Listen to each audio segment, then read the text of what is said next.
Hello everyone, welcome back to the channel. As you can see, I've been doing, I just did, this is after the Biodome review, and, or reaction, and I'm still recovering. I don't know what to say, I really don't. That movie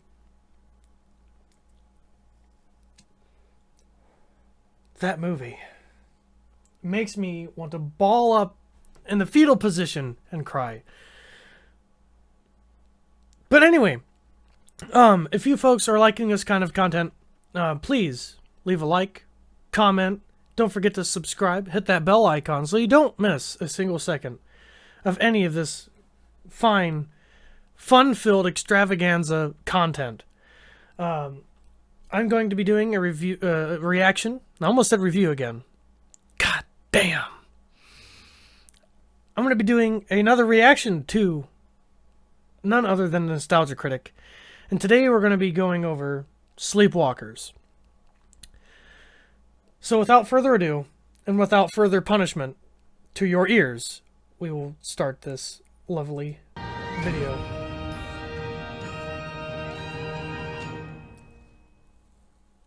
Nostalgia-ween! Nostalgia-ween! Nostalgia-ween!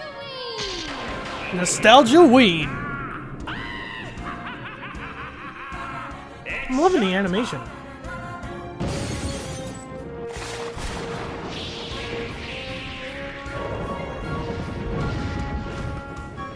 So cool. I fucking love Nostalgia Critic.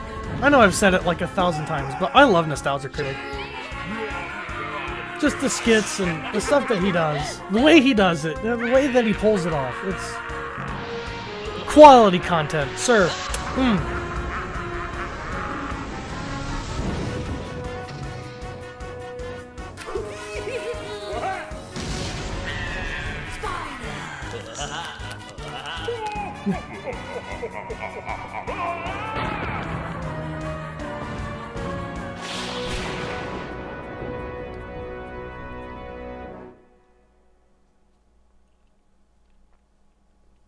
Hello, I'm the Nostalgia Critic. I remember it so you don't have to. Thank God for Jack this man. Skellington. Confound it all, I love it though. It takes a king of Halloween to introduce another king of Halloween. It's Stephen King time! Stephen King! Yay! He's given us great story after great story and great hilarity after great hilarity. The bad Stephen King films and miniseries have been a highlight every Nostalgia-ween, and this year, we're starting right off with it. And by God, do we have a good one for you. Oh no. Giddy. I can't even contain my giddiness. I'm actually holding my giddiness over there. This might be the funniest Stephen King movie ever. Funnier than Maximum Overdrive. Funnier than the Tommyknockers. Maybe even funnier than It, which has Tim Curry as a clown. That's an accomplishment. Ladies and gentlemen, SleepWalkers.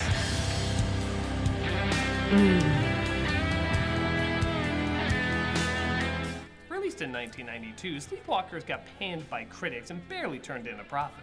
But the impact it left on people who did see it will last for eons. Because it wasn't exactly a monster hit when it came out, it's on the verge of being lost to obscurity. We cannot let this happen. Show it in theaters, show it in rental stores, show it at your children's birthdays, first to the one you don't like, and then to the one you really don't like. SleepWalkers must live again! So, with my giddiness ready to burst, You read 1 year where we're not covered in blood. if I did, I know I'd be doing something wrong. This is SleepWalkers! Is it Christmas yet? He's just gonna cover us in more blood. The film opens with a definition. Gotta love it when the dictionary writes the movie for you. Christ, shape-shifting felines, vampires? Remember when it was just a funny thing Donald Duck did? Right? Oh no, the film's trying to destroy itself before it even starts. Either that or they're upping the terror with a Bonanza homage. Trust me, by the time this movie's over, that could be valid. We get a unique crime scene, to say the least.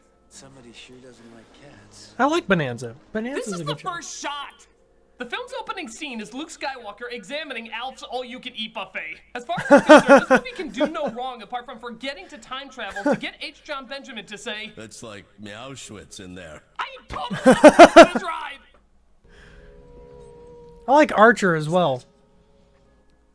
Well, in most horror movies, this would be a fake out with a cat. But is that a little too predictable at this point? I can't decide if I'd be more let down if it did or didn't do that. I had that happen to Okay, me I'd be once. disappointed either way. At least they had Cat a just little jump out of nowhere. Damn catapulting bodies yelling hours after they're dead. It's a little girl. They find it's the corpse of a kid carrying a rose in her hair. Rose. You know, fun fact, I let the director know I didn't think my character would say Rose. It was too cynical and bitter for someone who was so optimistic. Never mind. Even the title's a clue for the kind of movie you're about to see. Don't you just want the secret of the ooze written under it? This better have a Vanilla Ice wrap. It doesn't help either that the credits give us some pretty hilarious pictures to follow. Yeah, cast your vote. Terrifying or Monty Python cartoon? This one looks like somebody I don't know, I erased a prefer the dick Monty that a Python kid drew cartoon. in earlier. Everything about this looks like the opening to Catwoman. That's not a flattering comparison. Male academia. You know, they really should clarify that. Is this Shawshank Redemption Stephen King or Maximum Overdrive Stephen King? I'm excited! We fade in on Sorry, I had that reaction whenever a King story isn't set in Maine. We fade in on Indiana, Ooh. the anti-Maine, if you will, where a man named Charles, played by Brian Krause, is busy rubbing a plastic knife on his arm with blood coming out the top, like most growing boys. Tanya. I forgot how to spell the rest of your name, so I'll just stop with T.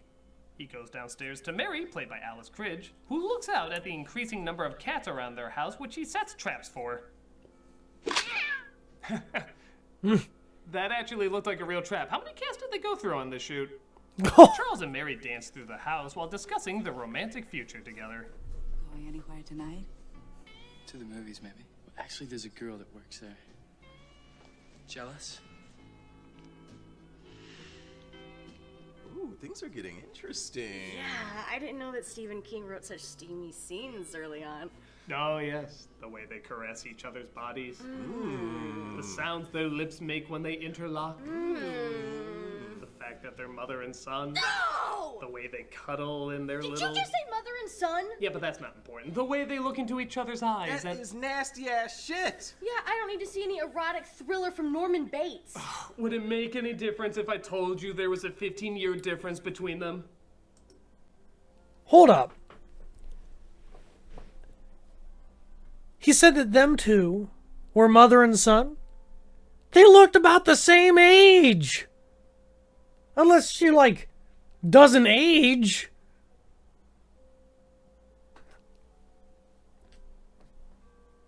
Okay, I'll keep playing it. But they're... No! If you're going against what one critic called sexy and sleek, I don't know what to think of you anymore. Feeling is very mutual. Wait, what's with this scene where they're walking into the bedroom and a purple light shines out the window? Well, I just assumed there was so much incest in their family that their jizz naturally glowed purple. People I didn't know existed. Look, if you just read King's original story, you'll see how much better he explained There it. is no original story. What? This started off as a screenplay. There wasn't a book or anything. Yeah, you don't have to pretend that there's a better version out there that you're never gonna read. This is what he wrote. Oh, thank God, yeah, this is ewy! Super ewy. Majorly ewy! Now, if it were his sister, that'd be different. No, it doesn't make it Because different. That would be really I need a therapist. At a local movie theater, one of the custodians, named Tanya, is rocking to the 90s hit Do You Love Me? As Charles walks in on her. I never did figure out why we left popcorn up there. I can't reach it and people can steal it. Oh well, how about we get some slush? Like that muddy snow you find under the car? Please enjoy it. The health inspector will be closing us down soon. Thanks. See you in class. Welcome to Travis. Thanks a lot. I'll celebrate by being the only good-looking guy alone at a theater to watch a movie nobody's seeing. Suspicions! You can use them! So the next day at school, school, because both of them are totally teenagers, guys. Let's do some birthday searching on this. Totally teenagers, guys! They go to class with other 20-somethings taught by Glenn Shaddix. Also, I suggest that next time you keep your hands to yourself, Mr. Crawford. I suggest not shooting a scene like I'm having missionary sex with Bob from Demolition Man. Sir. After having their class in the library, because the classroom would be too obvious, Tanya brings Charles to her house. Oh no, he must not discover I put on underwear. Right, she's even breathing heavy at the idea of him finding out. Where does she think she is? Reefer Madness? The Lord knows I think they smoked a joint or two to say some of this dialogue. My favorite picture's over there. That one. I like rocks.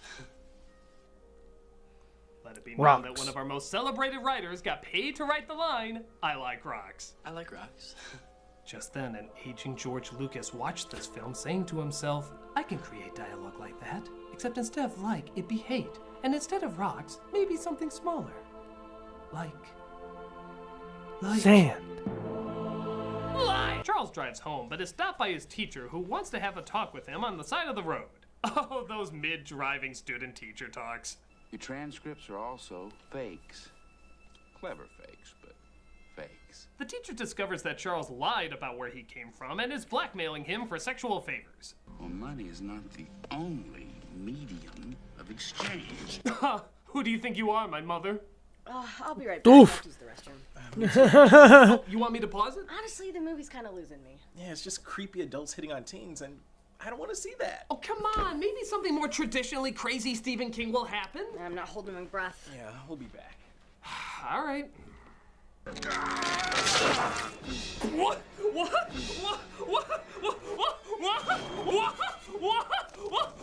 That escalated quickly. Where did all this come from? That was like 2 or 3 totally insane things all at once. Oh my god, I love how matter-of-fact the teacher is about all this. Not only does he nonchalantly say he's sorry while running away from a monster while missing his hand. I'm sorry! But when Charles offers his hand back to him, he's like, well, thank you. I think I deserve that. Wait, that's my hand. Oh, and also turning into Lion-O. That was kind of weird. Oh my god, this is all too crazy. Cut to something that makes more sense. Yeah. Does that cop have a cat in the car? Like that's a thing?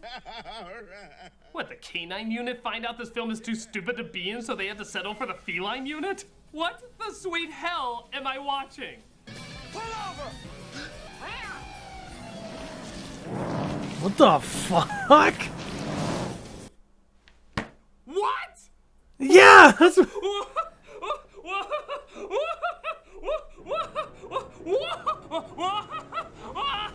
It's invisible.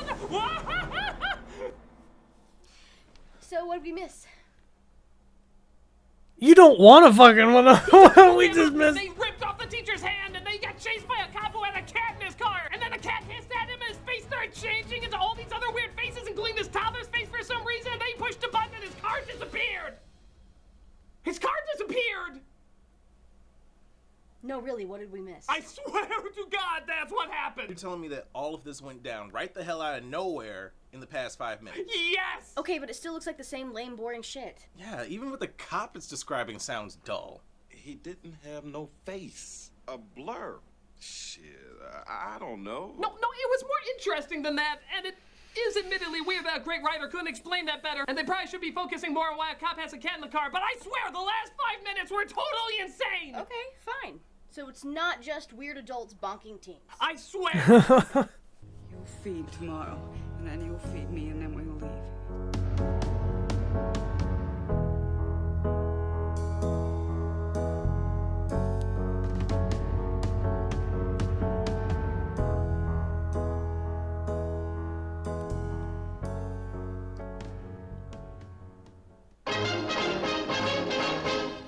So Tanya invites Charles to a photo shoot she's doing at a cemetery. Remember, honey, I want you home by 5. Yes, Mommy, and I'll be sure to pack extra dainties, too. Nobody loves a smartass, Tanya. I'm just here because Alan Thicke was too expensive. Charles' mom is upset, though, because she wants him to bring a teenage virgin for her to dine on, and he's taking too long. Boy, that's a sentence that doesn't roll off the tongue easy. I'll get it. You stay here. That would probably explain why she's as young as she is. Even he couldn't act past how disgusting that sounded. I love you, Mom. You have to pay me double every time we do a take of that. Tanya shows up, but Charles' mother might be jumping the gun. There. It finishes you somehow. What are your thoughts on assimilation? So they make it to the cemetery where they plan to have a picnic as well as a fake out. Oh, hold it. You surprised me. That deserves a picture.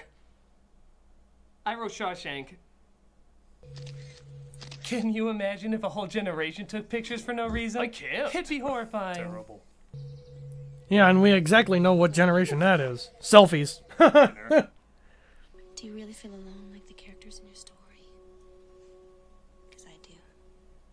Oh wow, a super hot high school girl with tons of friends and literally no problems. She must feel so alone. Yeah, you said all this crazy shit happened earlier. It did! Well, we've been here for Cliches. 15 minutes since we came back.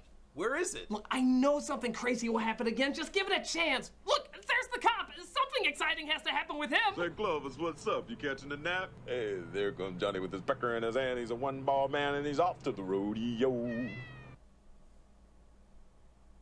I was tapping my knee at that. Malcolm, you want to go get some snacks for this snore fest? Sure. No, I'm telling you, 15 minutes ago was crazy. It was so crazy. Oh. They're gonna leave and then... Oh, come on! Tanya, I don't think you're entering into the spirit of this. Yeah, so it goes catch it insane again. Let's see how they react to all this kookiness. She's like, what the hell just happened? I was a little happened? harsh on that homicidal monster. I better make sure my attacker's okay. Pika, baby! You so deserve to get eaten. She stabs him with a wine opener and he complains about blood being on his shirt. Just look at his shirt! My mother's gonna kill me! So, is this an Eddie Murphy comedy now? Is that him under all that makeup? Is he playing everybody? Even the singing cop comes along and takes him out. Cop kebab! You like that? I'm hoping that's gonna be my catchphrase. Cop kebab! Like, you know, something bad happens, I say, cop kebab! It's a work in progress. But a pencil in the brain just slows him down as he gets back up and tries to shoot Joe Campbell. I don't believe you fired a warning shot, officer. This whole movie feels like a warning shot for any future King-written films. Thank God that essential police cat was there as it attacks Charles the same way the rabbit attacks the Knights of the Holy Yeah! Grail. Scary movies should make Yeah. comparisons. The cat messes him up good and he goes home crying to Mama. Oh yeah, sure. Of course now you come in. Of course now you come in. Isn't it a perfect time? Anything exciting happen while we were gone? Anything exciting happen? Yeah, anything exciting happened? Anything exciting happen? You're asking you if anything exciting happened. Anything? Yes. Exciting? Happened. See. He turned into the Cowardly Lion again. His eye was taken out with a wine opener, the cat fought him off like a pit bull, and a pencil was put through a cop's brain, coining the phrase, cop kebab. Really? Because it just looks like a bunch of cops standing around. Of course it does! That's how this goddamn movie works! A ton of nothing happening, and then suddenly the dumbest, stupidest shit you can imagine for 5 minutes! Let me guess, it took place in 5 minutes. 4. We don't have to take this. Come, Tamra. We have more productive things we can be doing. Do you? No, we just don't want to be around you. Okay, fine! Be that way! But at least look at this thing on the wing before you go!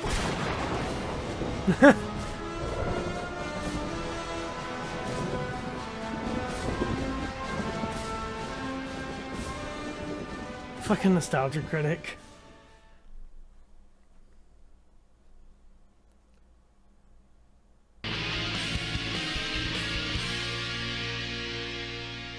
So Charles returns home, damaged by the cat. And strangely enough, even with all the cats surrounding his place, none of them ever attack. That really is like a cat, isn't it? The fate of the world depends on them stopping these creatures from getting stronger and, nah, I still don't fetch. Assholes of nature! Charles' mom tends to him next to the Spencer's gift ball. Because of course they have that. And she tries to heal his wounds. We've got to stay here until you're stronger. Try to make yourself dim. Oh, I think he's dim enough already. She's referring to him disappearing, which he can't quite pull off, as back at the crime scene, we're given arguably the most honest of Stephen King cameos. I ain't taking the rap on this, not my fault. I just wrote the damn thing. The director's the one that made him look like the Lion King. Speaking of directors, there's weirdly a ton of them in this scene. There's John Landis, Clive Barker, Joe Dante, Toby Hooper. Oh, I get it. They're looking over this crime scene of a movie to figure out how they can fix it. Let it go, boys. This wouldn't be nearly as good if it was good. This is Officer Rayburn. He's gonna run you home. And don't worry, there's no cats in his vehicle at all. He carries a chihuahua in his car. Me, Oh, God. I like squirrels. Awkward guy at 12 o'clock. Do her parents know a class 1 assault did not occur? I mean, do they know she managed to avoid being raped by the bastard? Yes. Okay. What? Take the rest of the night off. The cops get to the home of What kind of Charles scene was Miller, that? interrupting this bit of brilliant acting. No.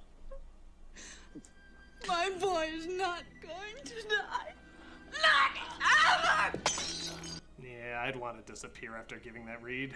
They seem to be invisible in the house as Officer Ron Perlman comes in to honestly be the shittiest cop in an already impressive lineup of shitty cops.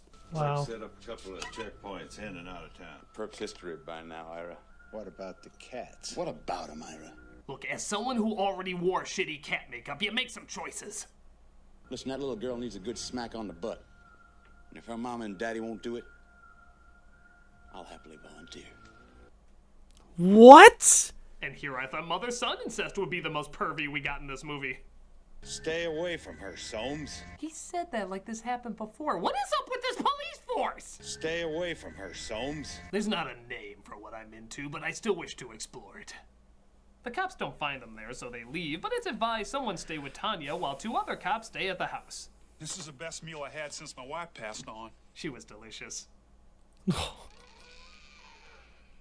What was that? Identify yourself. Maybe it was the wind. Okay, every person in every movie ever, please cross the wind off your list of suspects. I know you always put it at number 1, but at some point you have to go by the numbers. Speaking of which, reason number 27 million, these are the worst cops ever. My God, they've been yuck to death. Yeah. Who could that be? Let me take a peek. It's probably the wind. Oh, honey, were we expecting wind? Well, the wind does drop by unannounced. It turns out it's Mary, though, as she invites herself in. You stay away from him. Oh no, she pushed me. I'm down. She pushed me. I now live on the floor. Once that happens to a cop, we can't get back up. It's like a turtle. I'm just useless. She pushed me. I ain't taking the rap on this. Not my fault. He does eventually find the strength to recover from that push as he demonstrates his cop skills by being the worst shot ever. You're a horrible shot. This looks like the time to bravely run away. I'd call Reno 911 before calling these jokers. This next scene, I can't even do it justice. Just watch. Robertson! Slow down, Horace. There's blood everywhere! Wow, that was corny. That's right. Once again, Stephen King tries to make a scary spectacle out of con. Yes, con. Tasty. Why does Stephen King want to make corn scary? Like, what's your deal? How embarrassing would that be to have that on your death certificate? Death by corn. After using the cop kebab line, you couldn't go with the incredibly obvious corn on the cop. I see t-shirts Corn on the cop. cob. T-shirts. Will nobody bank on how ridiculous this is? So it's pussies galore as all the town's cats head towards the house, and once again, the cops have the most non-caring manner about the horrors in front of them. Hold it! Right there. Put it down. Okay, you don't approach a psychopath dragging a bleeding high schooler by her hair the same way you tell a kid to put a Jolly Rancher back. Put the girl down. I just wanted to pause it here. Because if you were a cop and you saw someone walking out of a house with someone by their hair, at that moment, that is assault.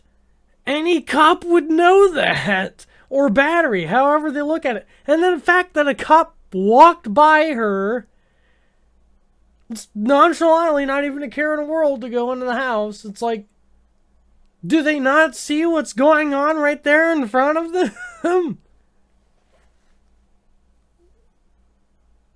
Why? This makes my brain hurt even more. It's almost as bad as the last reaction I did. Ugh. We must carry on.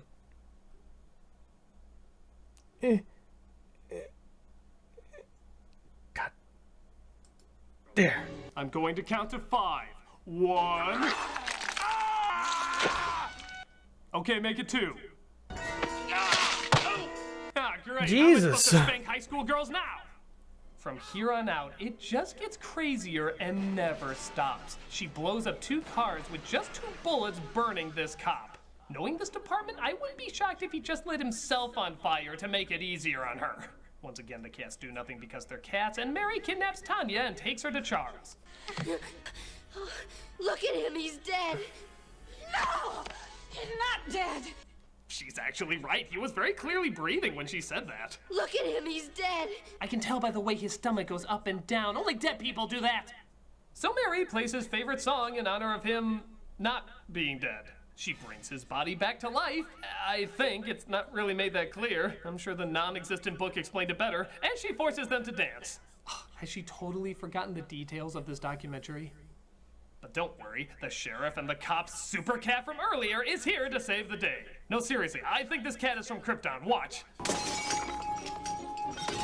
He broke that freaking window! How can a cat break a freaking window? Oh, Be well, surprised. I'm sure it's tied to the turtle that's holding the earth, or the Dark Tower mythos, or you have no original source this time and you just have to call it stupid. Ha ha! Just stupid! I ain't taking the rap on this. Not my fault. He turns into Mewtwo to try and suck her virginness away so they can live, but Tanya takes out his eye, and now suddenly the cats attack. A pretty goddamn random time, to say the least. Actually, again, that does kind of make sense. A cat will just sit there doing nothing and then suddenly be like, what? What? What? I love how when the sheriff fires at her, he hits Sylvester here, too. Oh, shit. Well, there's no time for a gun, like our motto says, to serve and get the hell out of here! This climax actually gets so funny, you'd swear it was comedically timed. Just watch.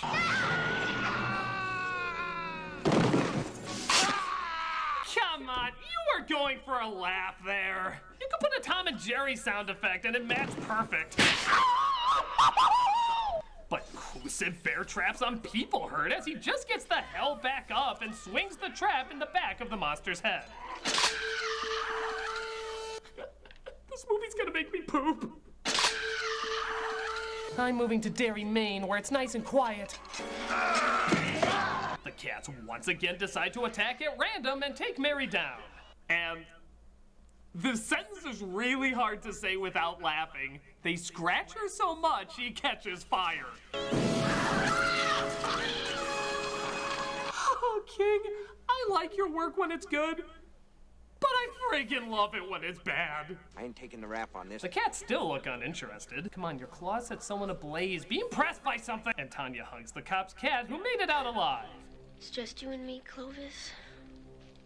Just you and me. Yeah, I'm pretty tired for the night. Take the wheel, Clovis. That's right. This was all a really warped Toonses episode the whole time. Because admit it, that's the only way any of this would make sense. This film is bananas. Absolute bonkers. And I love every minute of it. Even the slower, boring parts, which there's quite a few of in the opening, only adds to the spontaneous surprise of insanity that mounts to the climax of madness in the end. This is one of the most awesomely bad Stephen King movies, and it's simply amazing. I love its passion, I love its energy, I love everything about it, even if I have no idea what it was trying to be. It's a masterpiece of epic proportions, and God bless every moment of it. Oh great, you missed the good stuff again. The ending was nothing but Stephen King ridiculousness. Where were you guys? Well, we were watching the good Stephen King movies. Good Stephen King movies? Yeah, the ones that you always say there's a ton of and then never talk about. Yeah, we were actually trying to be fair with the years and years you were making fun of his worst adaptations. Huh, yeah, I guess I have been pretty douchey to a legit talented guy. All right, I think I'll try this fair thing you speak of. Let's start off Nostalgia-ween right. Next week, I'm gonna count down the top 11 best Stephen King movie adaptations, and you can help. Just tell me in the comments below which ones are your favorite and you think should be on the list, and I'll try my best to work them in. I'm the Nostalgia Critic, and Nostalgia-ween has just begun!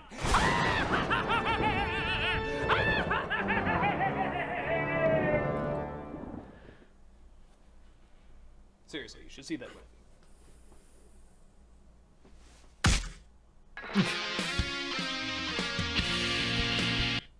Wait, was there more? damn it, Jordan. Why'd you put that over there?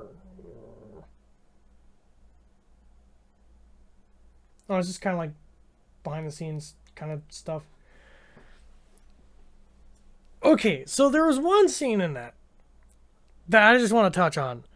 How does one bullet shot into two cars made of steel blow both of them up? Unless it's a bigger round than I think that was a 38 special? If it was a bigger round than that, yeah, that would have made sense. It was definitely not meant to be taken seriously at all. They were definitely having fun with the idea. But then yeah, like Nostalgia Critic said, cats scratched the creature and light it on fire.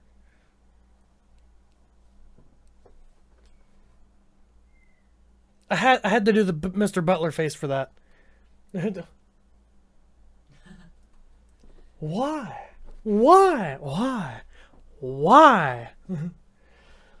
But anyway, I hope you folks enjoyed.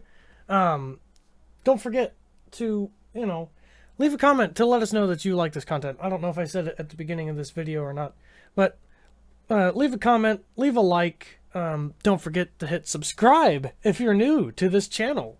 And don't forget to hit that bell icon. Ow, motherfucker, your chair! God damn! It poked me. And don't forget to hit that bell icon to never miss a lick on any new content showing up. So until then, bye-bye.